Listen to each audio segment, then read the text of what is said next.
The evening settles slowly over the coastal village, the way a blanket drapes over tired shoulders.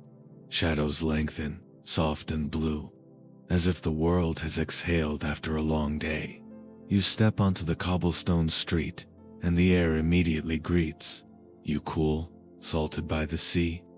It clings to your skin like a gentle whisper, not cold enough to bite, not warm enough to lull, but balanced. Like the pause before a dream, the homes are humble, their walls washed in faded paint, pale blue, worn white, earthy red. Curtains sway in half-open windows, catching the last blush of dusk. From inside one home, there's the faint clink of dishes being stacked, a soft laugh. In another, a candle flickers on a table beside an open book, the flame steady despite the window's breeze. You walk slowly. There's no reason to rush. Here, time doesn't push. It stretches, inviting you to linger. Each footstep against the uneven stones makes a hollow, satisfying tap, a rhythm that joins the night. A faint hum carries on the wind, the sea's voice. It's steady and ancient, rolling against the cliffs beyond. You can almost taste the salt on your tongue, feel the mist hanging close even before you see the water. Ahead, a figure moves. The lantern keeper, bent with years, but unbroken. His steps deliberate, leaning slightly to one side, boots scuffed and patched. His coat flaps faintly with the breeze. In his right hand, the lantern, not lit yet. Even in darkness, it seems alive, like it's waiting for its moment. Its glass panes smudged by years of sea spray and touch, its brass frame dented, yet strong. You don't call out. There's no need. This path and this walk belong to him. But you've been invited simply by being here. And so, quietly, you follow. The street begins to slope upward, past the edge of the village. Wooden signs creak on old hinges above closed shops. A forgotten basket sits on a doorstep, filled with wild thyme and rosemary, their fragrance mixing with the cool sea air. An old dog sleeps curled on a porch, chest rising and falling slowly, nose twitching at some dream only he knows. Everything feels alive, even in stillness. Every sound seems wrapped in soft cloth, muted, yet present. The distant gull settling on its perch, the faint slap of water far off, the almost silent crunch of grass bending under your step. The houses fall behind. The open cliff path begins. Here, the grass is taller, leaning and whispering secrets in the wind. You hear the sea clearer now, its steady hush like a heartbeat beneath the night. The horizon stretches dark and wide, almost endless. The lantern keeper never looks back. He doesn't need to. He knows his path the way one knows the lines in their own palm. His life has been shaped by this walk, and already you can feel the weight of what he carries. Not just the lantern, but something invisible, a promise. You keep walking. The path narrows as it climbs. Loose stones crunch softly beneath your shoes, and now and then, the grass brushes your ankles. The sea breeze is stronger here, wrapping around you with a damp, cool kiss.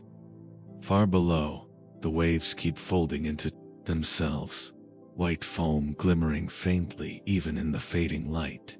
The lantern keeper lifts his head slightly, as if listening to something only he can hear. He pauses near a crooked fence post. The wood is silvered and cracked with years, its nails rusted. He reaches out and touches it with his free hand, almost like greeting an old friend. Then he keeps moving, steady and sure. You follow, and the village behind you grows smaller. Its lamps begin to glow in little golden pools, scattered across the night. It looks like someone dropped a handful of stars on the earth itself. You notice how carefully the keeper carries his lantern. It's still unlit, yet he holds it like something sacred. The way you might cradle a memory you don't want to lose. The cliff path bends to the right, where an old stone bench sits. Moss grows in the cracks, and a few scattered wildflowers cling stubbornly to the edges. The keeper stops there. Slowly, he lowers himself onto the bench, setting the lantern beside him. He doesn't speak, but there's no need. The night speaks for him. You sit too, if only to catch your breath. From here, the view opens up. The sea stretches forever, a dark, rolling blanket. Above it, the sky is beginning to deepen, the first faint stars appearing. One, then another, each one reflected on the restless surface of the water. The lantern keeper leans back, letting out a slow exhale. You hear the leather of his coat creak faintly as he moves. For a moment, there's only the sound of the sea and the faint rustle of wind through the tall grass. It's the kind of silence that doesn't need filling. It feels whole. When he finally speaks, his voice is low and warm, with the weight of years in it. Been doing this walk, he says, almost to himself, longer than most folks have been alive. He gives a small chuckle, dry but not unkind. Not much else to do when the sea keeps calling. He picks up the lantern again, thumb brushing across its smudged glass. Light's not just for ships, you know. It's for memories too. Promises. He doesn't explain further. Not yet. Instead, he stands, joints cracking faintly in the quiet, and starts walking again. You rise too, following him along the last stretch of the path. The wind carries a change now, a faint tempest of burning oil from somewhere ahead, mingling with the salt and seaweed. You spot it before he does. The lighthouse. Tall, weathered, its white paint peeling, its windows dark for now. It waits like a sleeping sentinel as you approach. The world seems to hush even more. Even the waves below sound softer, as if they, too, are waiting for the lantern to be lit. The keeper stops at the base of the lighthouse, resting his hand against its cool stone. His breath is steady. He turns slightly, not quite looking at you, but you feel the weight of his words before he speaks. Every night, he murmurs. Every night since the promise. He lifts the lantern slowly, and you know even before it happens that this is not just a light for ships. This is a ritual, a vow that has carried him through the years. He pushes open the heavy door, its hinges groaning like an old throat clearing for song. Inside, shadows coil like old memories. The scent of oil and salt is stronger here. He steps in. You follow. The night is about to shift. The lamp's glow grows steady, casting soft arcs of gold that turn the room into a warm cocoon against the darkness outside. The sound of the waves reaches faintly from far below, steady, endless, like a lullaby the ocean has been singing forever. For a while, neither of you speaks. There's no need. The silence feels alive, as if the night itself is listening.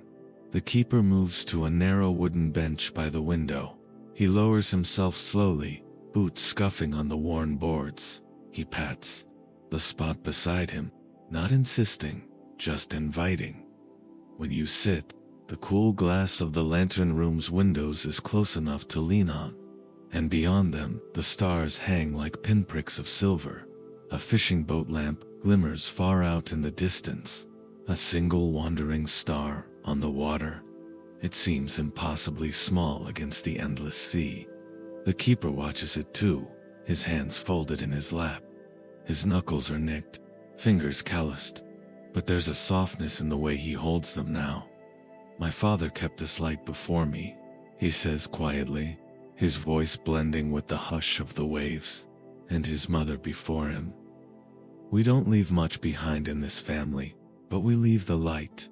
He leans back slightly, eyes still fixed on the horizon. Folks ask if I get lonely up here. They don't understand. The sea doesn't let you feel alone. Every sound, every wave, even the storms, they talk to you, if you're willing to listen. The flame flutters once in the draft, You hear the faint squeak of the lantern's metal frame, shifting as the wind nudges the glass.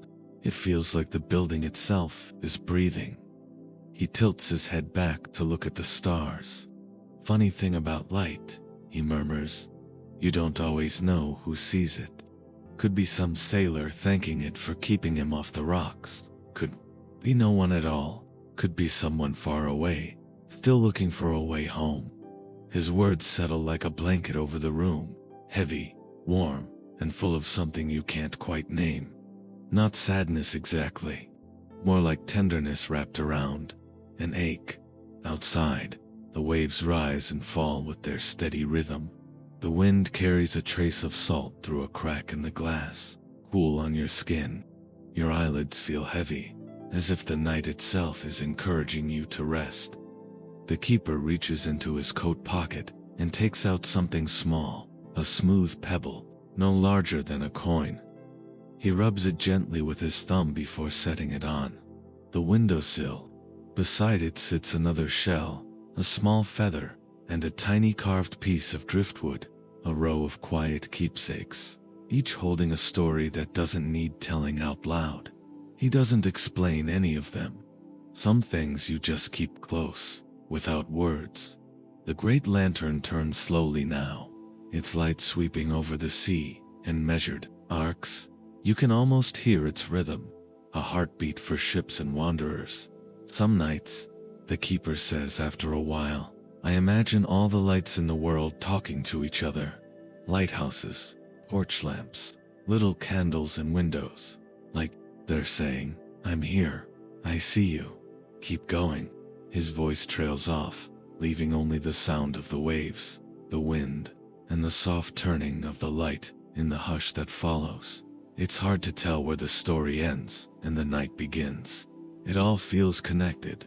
The sea, the sky, the lanterns, glow, the promise that brought you here. And for the first time in a long time, you feel a quiet you can actually rest inside.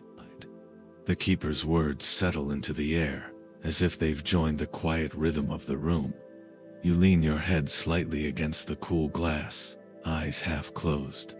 Outside, the sea has changed, not in a hurry, just gradually. The waves carry a deeper sound now, a hushed weight rolling beneath their usual song. The keeper notices too. He lifts his gaze toward the horizon. There's a storm out there, he says softly, like he's speaking to the sea as much as to you. Not close, not yet, but it's waiting. There's no fear in his voice, more like recognition, like someone greeting an old friend.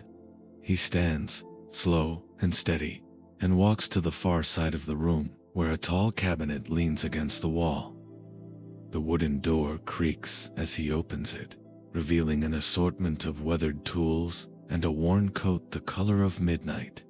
He takes out a small brass instrument, polished but dented at the edges. He turns it gently in his hands. Barometer, he says with a faint smile. Tells me what the sea already knows. He sets it on the ledge, then steps back to watch the sky. Darkness has thickened. The stars blur, a little behind a haze of drifting clouds, like a curtain slowly drawing across. The night you listen. The air has a new sound now, a low hum under the wind. Far below, the tide hits the rocks with a heavier touch. It feels like the sea has taken a deeper breath. The keeper doesn't rush. He just moves about the lantern room with small, steady motions, checking the flame, adjusting a latch, tightening a bolt on the glass frame. Every movement feels like part of a ritual, not dramatic, not hurried, just respectful of what's coming. Storms used to scare me, he says quietly. When I was little, I thought the thunder was the sea shouting. My father told me something I never forgot. He said, storms don't come to break you.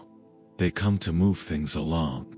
He smiles slightly, looking down at his hands. Maybe that's true for more than just the weather. A faint flicker of lightning brushes the horizon. It's far away, silent from here, just a soft flash that barely touches the clouds. The glow reflects in the glass of the lantern room for an instant, like a whisper of daylight in the middle of night. The keeper leans against the window frame, watching. "You don't always have to be brave," he says after a pause. "Sometimes it's enough just to stay with the light until it passes." His words feel like they're for you, though he never looks directly. The kind of thought you don't need to answer. Just hold. The sea answers with a louder wave against the cliff. The wind hums again, faint but growing. And through it all, the lantern keeps turning, its glow sweeping the water like an old song. You watch as he lights a second small lamp, not for the sea, but for the room. Its flame is softer, more golden, filling the corners with warmth. The kind of light meant for people, not ships. "Sometimes," he says, "storms pass faster if you've got company." The quiet stretches out again, heavy but safe. There's something grounding in the way the keeper works, slow, careful, never panicked. The storm may come, but here in this room, with the waves below and the steady glow above, everything feels steady too. The lantern flame flutters once in the draft and steadies. Outside, the sea carries on with its song, louder now but still, rhythmic, as if even the storm has its place in the lullaby. The first drop of rain lands on the glass with a faint, ticking sound. So small, you almost miss it. Then another, and another. Soon the roof of the lantern room carries a soft patter, like fingertips drumming a slow rhythm. The keeper tilts his head slightly, listening. "Right on time," he says quietly, as though the rain had been invited. He pulls his worn coat from the hook, but doesn't put it on yet. Just drapes it across a chair, moving slowly. Outside, the horizon has dissolved into gray. The sea and the sky no longer feel separate. A fine mist hangs in the air, and the beam of the lantern slices through it, turning each droplet into a shimmer of brief light. It feels like you're inside the clouds themselves. The keeper turns back toward you, his face is calm, softened by the golden glow of the smaller lamp. "People think storms come out of nowhere," he says, "but if you listen, you can feel them coming long before the first drop falls." He crosses the room, checking the windows, one by one, making sure each latch is firm. His hands move with practiced ease, like he's done this ritual hundreds of times before. The storm outside is not something he fears. It's an old rhythm he knows by heart. The rain grows steadier now, but it's still gentle, a curtain more than a flood. The sound fills the room, blending with the distant crash of waves below. It's a sound that could lull someone to sleep, steady and constant. The keeper pauses by the window, watching the mist blur the far horizon. He speaks almost to himself. "There was a storm like this the night I decided to stay here for good." His voice carries a quiet weight, but no sadness, just memory. He pulls the chair closer to the window and sits, his gaze fixed on the slow sweep of the light outside.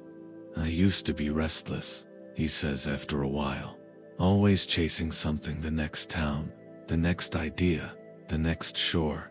But storms have a way of slowing you down. They make you sit with yourself." He glances toward the sea, where the beam of light catches the mist again. "That night, years ago, I realized something. It's not always about where you're going. Sometimes it's about having a light to come back to." His words settle into the quiet room like stones dropped into still water. The rain continues, a steady whisper around the lighthouse, like the world itself exhaling. You close your eyes for a moment, listening. The sound of rain on glass, the deep thrum of waves below. The lantern's low creak as it turns, casting its slow, dependable glow. When you open your eyes, the keeper is still there, calm as ever, watching the storm with a look that feels almost like gratitude.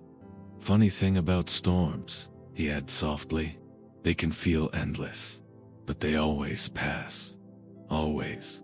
And while they last, you've still got the light. Outside, the mist thickens. A deeper rumble of distant thunder rolls across the horizon, but it's low and far, like a drumbeat meant only to remind you of the sea's power, not frighten you. The rain hums on. The keeper rises, steps to the lantern, and adjusts its wick with a steady hand. Want to hear a story? He asks, voice warm, almost amused. Not mine, an old one, about a ship that sailed straight through a storm, and what they found on the other side. You nod, or maybe you only think you do. The thought itself feels enough. The keeper smiles faintly, and with the rain tapping around you and the glow of the lantern circling the mist, his voice begins again. The keeper leans back slightly, his voice low, steady, almost like the rain itself. It happened a long time ago, he says. No one remembers the captain's name now, and maybe that's how it should be. What matters isn't the name. What matters is what they carried.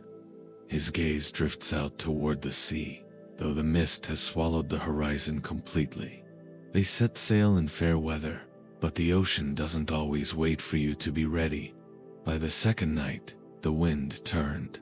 The storm came hard and sudden, like a door slammed by unseen hands. He pauses, the rain's rhythm filling the space for a few heartbeats. You could hear the masts creaking from miles away. The crew tied ropes around their waists so they wouldn't be washed overboard. And all the while, the captain kept the lantern at the bow burning.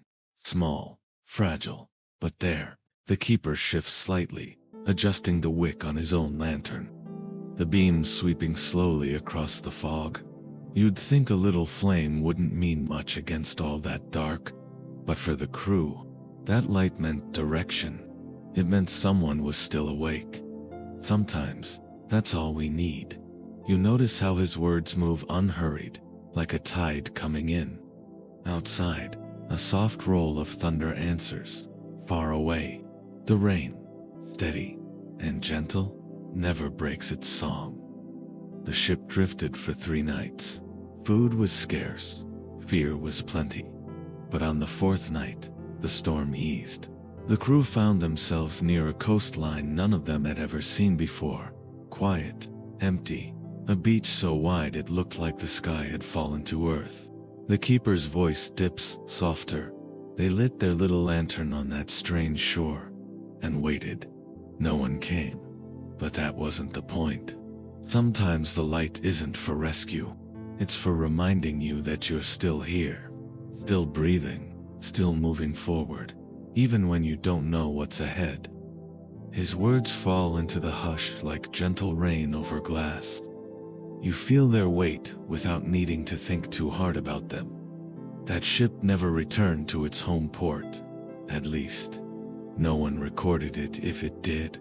But the story stayed passed on by sailors who said they once saw a distant glow in the fog, out where no light should be. A wandering lantern, steady as a heartbeat. The keeper's lips curve slightly, not quite a smile, more like an understanding. Maybe it's only a tale, maybe it's more, but I like to think their light is still out there, somewhere, watching. He stands and moves to the window again. The rain clings to the glass, and the lantern beam sweeps its arc across the mist. You see, a storm can feel endless, but every storm ends, and the light your light can last longer than you think. For a while, there is only the rain, the deep hum of waves, and the slow turn of the lantern. The keeper doesn't rush to fill the silence. He lets it settle, a quiet as soft as sleep. Finally, he says, "That's why I stay here, to keep the light burning, for whoever might need it." He glances at you. The glow of the lamp makes his eyes seem warmer somehow. Sometimes it's strangers at sea. Sometimes it's the storm inside someone's head. But a light is a light, and you never know who might be looking for it. The rain's steady murmur, becomes the only sound again. Your eyelids feel heavier, your breath slowing with the rhythm outside. The storm is no longer something fierce. It's something that feels like shelter. The keeper stays quiet for a while, letting the rain do the talking. A gust brushes the old glass panes, and the lantern's glow sways slightly, throwing soft golden ripples across the walls. You almost think he's finished speaking, but then his voice returns, low and steady. "You know," he says, fingers brushing the edge of the wooden table, "I wasn't always here. I didn't come to the lighthouse because I was strong. I came here because I wasn't." His hand rests near the old oil lamp, and the light trembles across his face. "There was a time when I couldn't sleep, couldn't think straight. Everything felt too heavy, like I was caught in a storm I couldn't name." He leans back slightly, eyes distant. "People told me to push through, to get over it. But storms don't end because you shout at the rain. Sometimes, you just need a place to wait it out." He glances at the beam of the lantern sweeping over the mist. "This place became my shelter. Not because it solved anything overnight, but because here, I could listen to the waves, to the rain, to my own heartbeat slowing down again." The silence that follows feels alive, full of the quiet comfort of someone who understands. Outside, the sea murmurs against the rocks, and you can almost smell the salt in the air, feel the softness of mist on your skin. The keeper's voice carries on, softer still, like the edge of a lullaby. "I started lighting the lantern because I didn't know what else to do. I thought, maybe if I can't find my way, at least someone else can find theirs." He pauses, taking a slow breath. "And over time, I realized the light was for me too. Every night I lit it, I felt a little steadier. Every night the beam cut through the fog, I felt a little less lost." The sound of rain thickens for a moment, a steady curtain on the roof. The keeper doesn't raise his voice to cover it. He lets the storm become part of the story. "It's strange," he says softly. "We spend so much of our lives waiting for someone else to bring us light.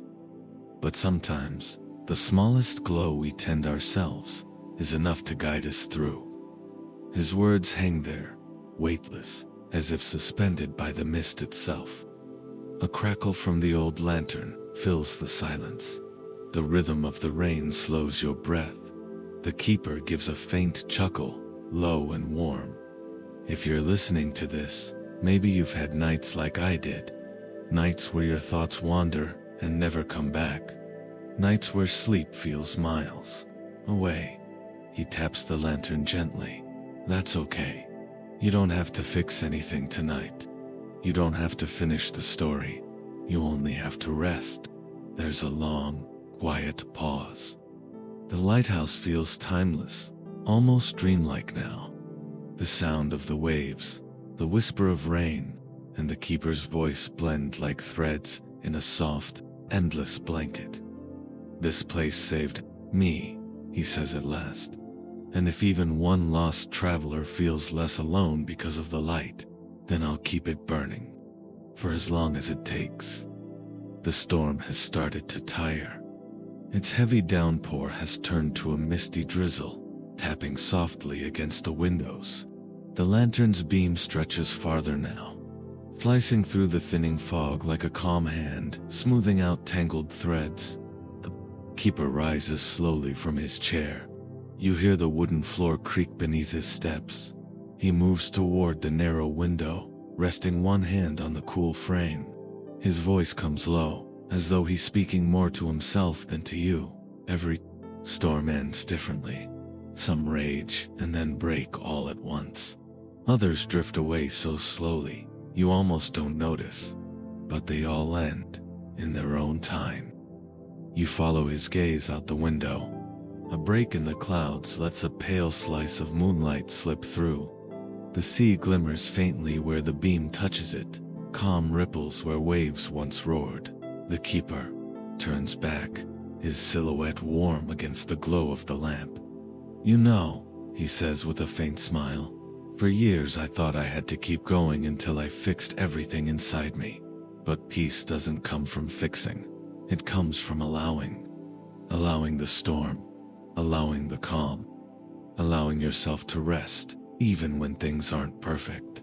The words hang like quiet stars. You feel their weight. Not heavy, but grounding, like a blanket being tucked in. He moves back to the table, fingers brushing across an old journal. It's worn and faded, edges curled by salt air and time. He opens it and runs his finger along a page.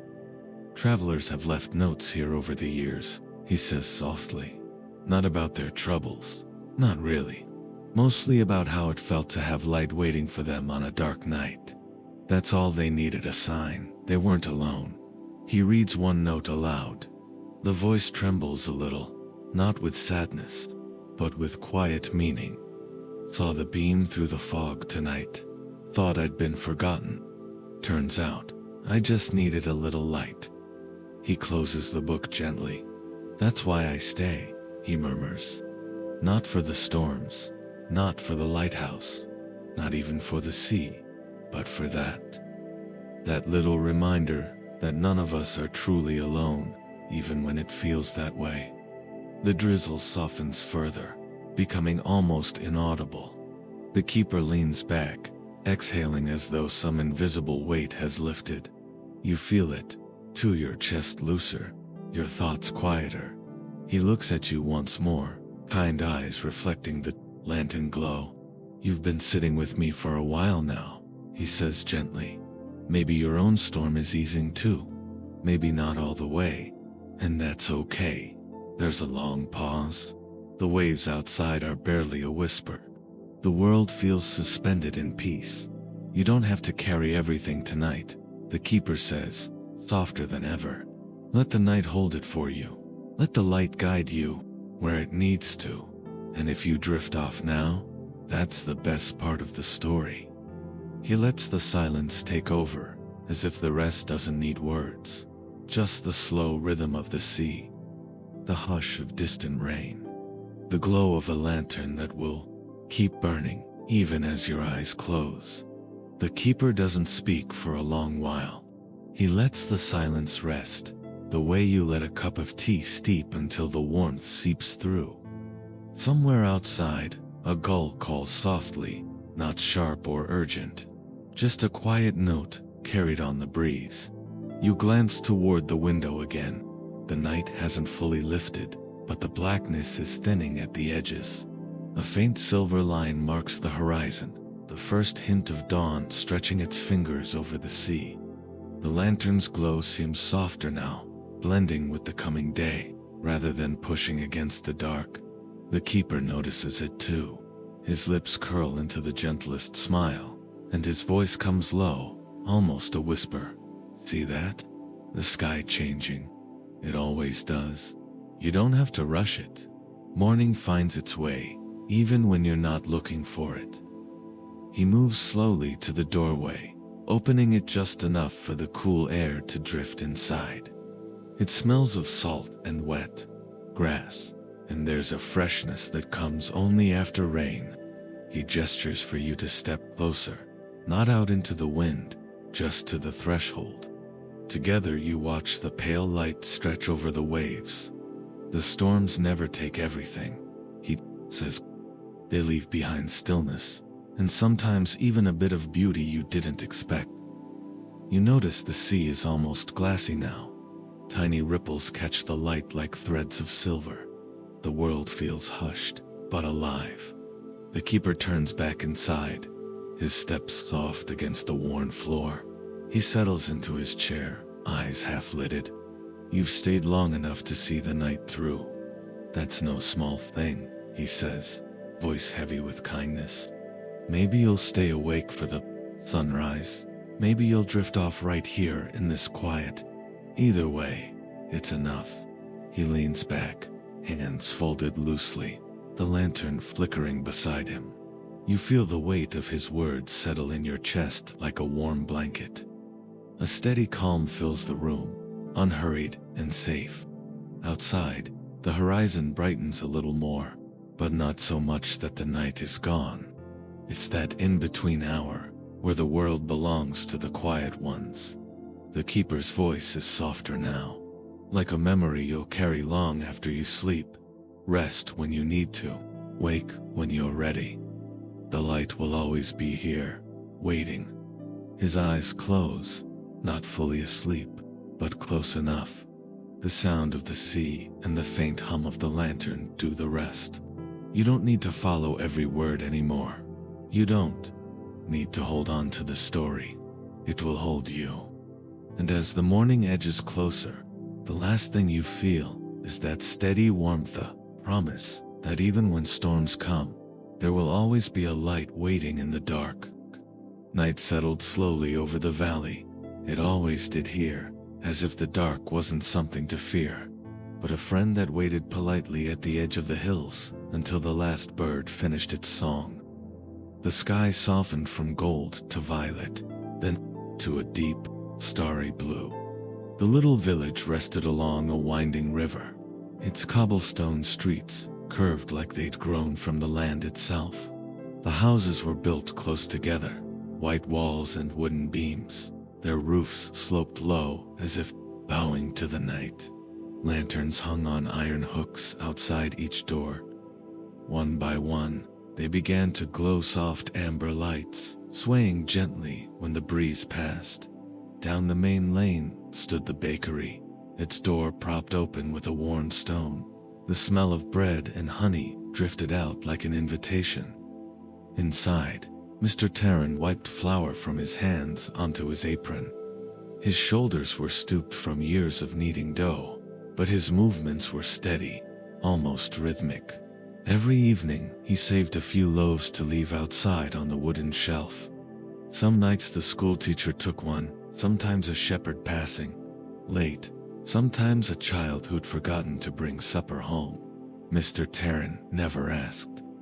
The bread was simply there, waiting for whoever needed it. Across the square, an old clock tower stood, its face glowing faintly. Its chimes were soft, more like a lullaby than an alarm.